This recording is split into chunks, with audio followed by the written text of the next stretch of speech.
All right, well, good morning, Rocky Hill Community Church small group facilitators. Christopher Scott here. It is Monday, June 22nd, almost 9 a.m. I'm giving you your weekly Bible book introduction, as well as a brief training tip topic for the week. So I'm here at my home office again. I'm rearranging the books in my library so you can see it might look like a mess, because it definitely is a big old mess over there. So let's go ahead and get started. I started a series in the Gospels last week. So last week we looked at Matthew. Today we're going to look at the book of Mark.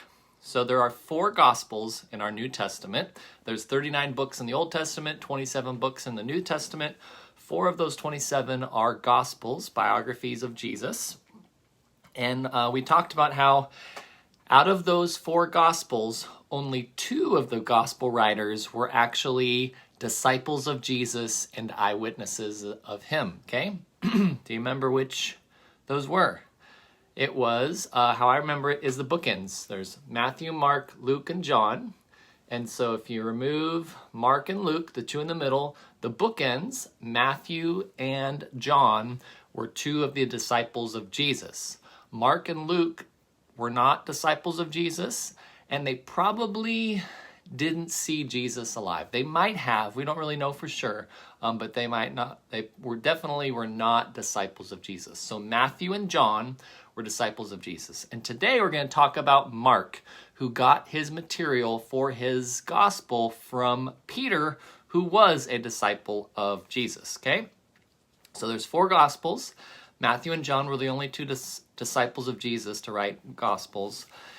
And Mark was probably one of the first of the 4 Gospels to be written. So Matthew and Mark, people will say either Matthew was written first or Mark was written first before Luke and John, is what most people say. So we're early on in the Gospels, but it's good to remember there was some New Testament letters that had already been written before this time as well. So the book of Galatians definitely was written before the Gospels. James was written, and 1st and 2nd Thessalonians was probably written before all 4 Matthew, Mark, and Luke as well. Okay, so while we're early on in the development of the church and things going on in the writings, a lot of times we think that the Gospels were written first and then all the letters are written after. But actually, Galatians and James and 1st and 2nd Thessalonians, those 4 letters were written before Matthew, before Mark, and before Luke. Okay,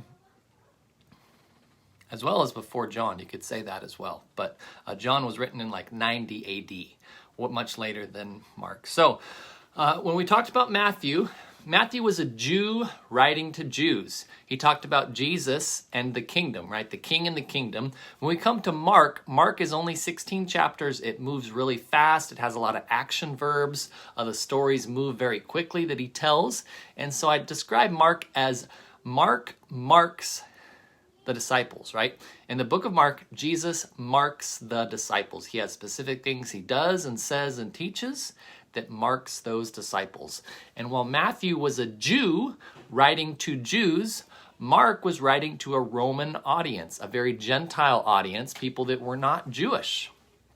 And how do you know that? Well, when you read through the book of Mark takes time to explain certain Jewish customs and Jewish religious law. So for example, in Mark 7, verses 3 through 4, we'll just read Mark 7, starting in verse 1. It says, "One day some Pharisees and teachers of religious law arrived from Jerusalem to see Jesus.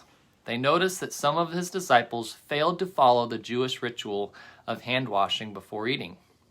Then it has in parentheses in verse 3, "The Jews, especially the Pharisees, do not eat until they have poured water over their cupped hands, as required by their ancient traditions. Similarly, they don't eat anything from the market until they immerse their hands in water. This is but one of many traditions they have clung to, such as their ceremonial washing of cups, pitchers, and kettles."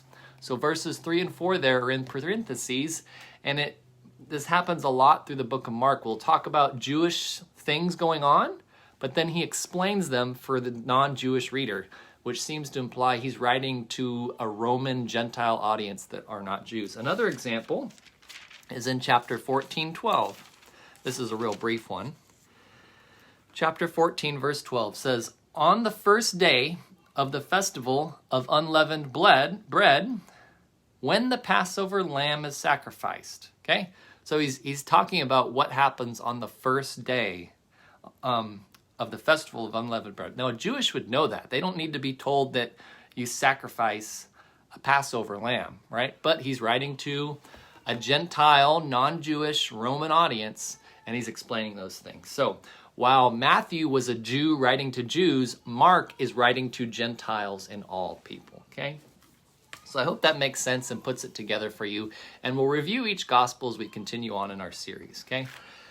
So additionally, this week I want to give you a tip for facilitating your small group discussion. I started going through this book a little bit with you last week, How to Ask Great Questions, Guide Discussions, Build Relationships, and Deepen Faith by Karen Lee Thorpe. This is a great little resource, a great gem. And she has Karen's top 10 principles for asking great questions. So principle number 2, I wanted to share with you. Number 2, avoiding leading the witness, okay? She says, avoid leading the witness. If you've watched much TV courtroom drama, Karen says, you know that attorneys often lead witnesses because it is to the interrogator's advantage to make the witness say what he wants the jury to hear. You also know that leading the witness usually causes the opposing attorney to object. A small group leader or classroom teacher may want the group to get at some information she thinks is important, but being committed to a question-answer format, she may ask something like this. For example, don't you think that not taking the Lord's name in vain includes being careful about saying, God told me? Another example, in what ways are you like the Pharisees in this passage? Another example, does this passage make you feel angry or glad? Each of these questions, Karen says, puts words into the responders' mouths. Don't you think is a manipulative way of telling people what to think. There's nothing wrong with a leader saying what he thinks as long as he takes responsibility for those thoughts. Quote, I think that not taking the Lord's name in vain includes, unquote. Or another quote, don't you think, unquote, introduces a teaching point or opinion disguised as a question. Okay, that's leading the witness. She continues on. The second question assumes that everybody in the group resembles the Pharisees. That was the question. In what ways are you like the Pharisees in this passage? Perhaps it is true that we're all hypocritical or greedy or cowardly to some degree, but most of us prefer to confess our own sins rather than having to tell others to do it for us. This question has the feel of, when did you stop beating your wife? Yikes. The third question offers an either-or alternative. That was the question, does this passage make you feel angry or glad? It assumes there are only two possible responses to the passage. Anyone who finds the passage unnerving or sad, or perhaps partially encouraging or partly threatening, is out of luck. Either-or questions usually lead the witness. So that's the second tip for asking great questions, is avoid leading the witness. You want to ask open-ended discussions that people can share as much as they feel comfortable. Don't try to direct them down a path, okay? So, hope this was helpful video for you, small group facilitators. It is Monday here on Facebook and YouTube. These will both be posted if you want to catch it another time or watch it. And as always, if you have any questions about the Book of Mark, you can leave a comment down there and we can discuss it again. Thanks for watching, and I'll catch you again soon in next week's video.